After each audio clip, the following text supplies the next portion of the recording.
Hello, Tony B from coralpassion.co.uk. Got the camera a little bit lower down at the moment. I'm going to do a test kit review. I've been asked to do this online, but also yesterday there was a customer that came in the shop and he was really struggling trying to get a reading for alkalinity. Just couldn't quite fathom it.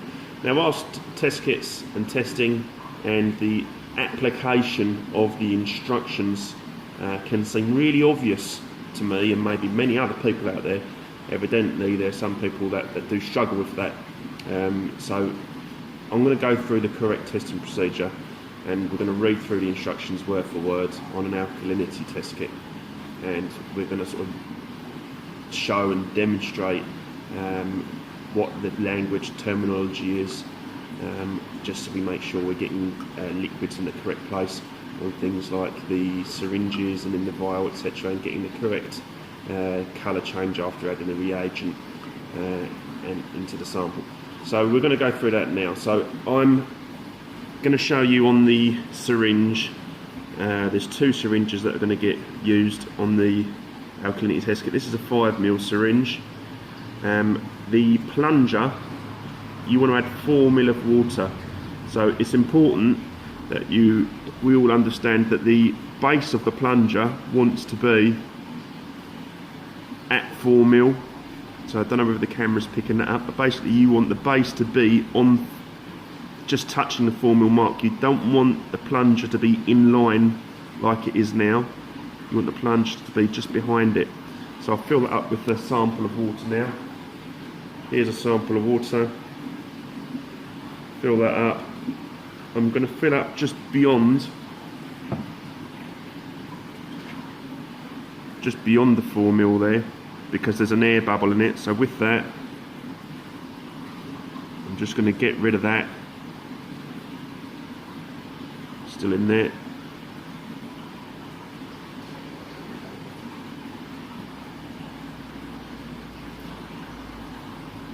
Okay, there's our air bubble gone. And then I'm going to just get rid of some liquid, just to see with my eyes. Right, there we go, we are on 4 ml there.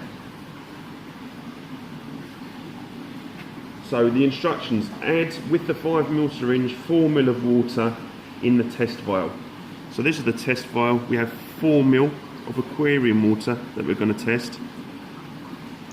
So we're going to add that into the vial, and when the plunger goes down, there is still a tiny bit of water in the tip of the syringe. Don't add that, because that's more than 4 ml. Only what is in the syringe should be counted. The next step, number 2, it says shake the KH-IND bottle, it's the KH indicator bottle, a few times. So we shake it, and a good little tip is if you just bash it down like that a couple of times, that way you shouldn't get a build up of fluid around the nib of the bottle. It then says add 4 drops in the test vial, or 2 drops for a low resolution mode. We're testing with 4 ml of water, so it's a high resolution mode, so we're going to add 4 drops. So we literally just go 1, 2, 3, 4. Simple as that. You don't have to shake that right now or stir it or anything. The next step, put the plastic tip firmly on the 1 ml syringe and draw into the syringe the KH reagent. This is the KH reagent, this is the plastic tip. So you want that tip to be firmly on there, so push it on fairly firmly, otherwise you might be drawing air up into the 1 ml syringe and you don't want that.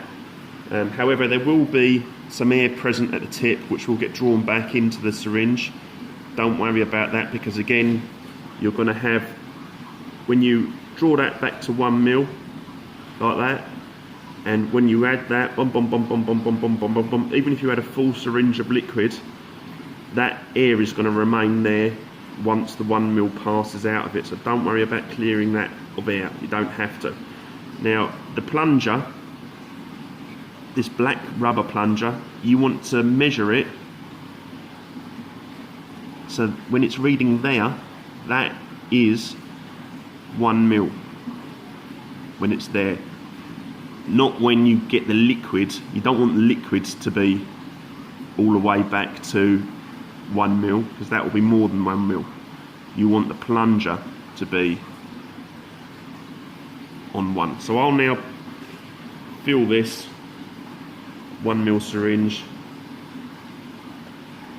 To read the instructions, ensure the end of a plastic tip is constantly submerged in the KH reagent till the lower end of the black part of the piston is exactly at the 1 mil mark.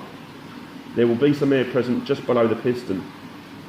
This is the air which was present between the end of the plastic tip and the piston. This will not influence the test result.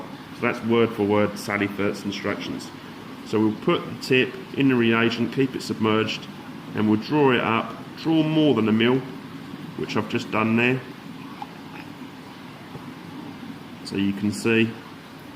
And then I'm going to just expel some liquid back into the reagent pot until I get that down to 1 mil exactly.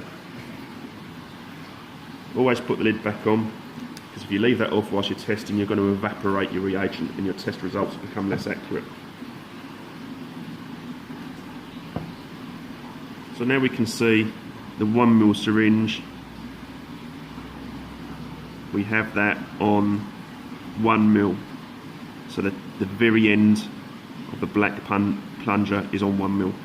Now what we have to do is add dropwise or up to 80% of the expected amount with the 1 mil syringe,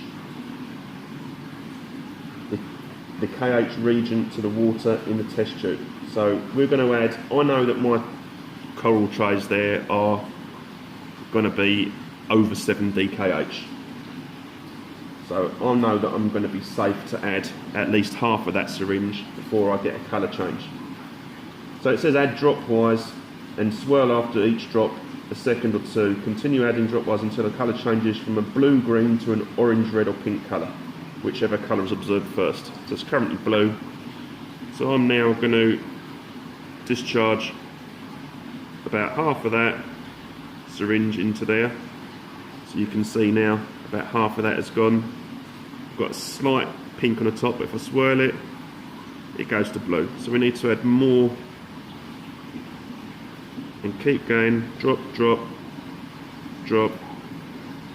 Right, that is still a bit blue. It's got a slight colour change. I'll add another drop. Right, we've turned the colour on that now.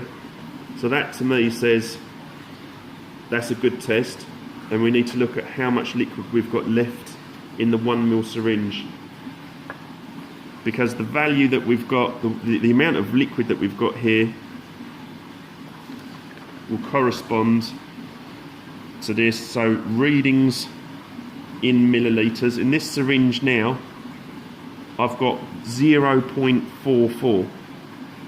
So if we go down here, 0.44, I'll just get that a bit closer to the camera, hopefully you can see 0.44, that corresponds to 8.6 DKH. So that should be quite simple. At least I interpret it as simple, but other people may not, so never forget what I find easy, others may find hard, and vice versa. So the next stage of the instructions was hold the syringe with the tip facing upward and read the position of the upper end of the black part of the piston. The syringe has graduations of 0.01 mil. Read the KH alkalinity value from the table. So that is how you do an alkalinity test kit, or that's how you do an alkalinity test using a Sally Firth test kit. Now, at coralpassion.co.uk you can buy Sally Firth test kits, and you can also buy some ELOS test kits, the high resolution PO4 test kit. I always advocate using good quality test kits, and I've always found that Sally Firth and also the ELOS produce good, consistent results.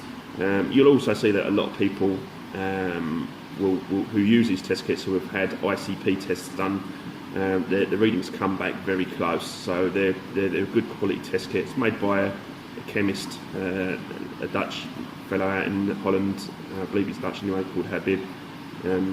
So they're good value test kits, and they're economically priced too. So you can buy these at coralpassion.co.uk. I hope you found that useful, and I'll be putting this online, so any comments, put them in the box below, or feel free to maybe email me any questions you have, tony@coralpassion.co.uk, or pop into the shop and feel free to ask me any questions you've got about reef keeping. Thanks very much for watching.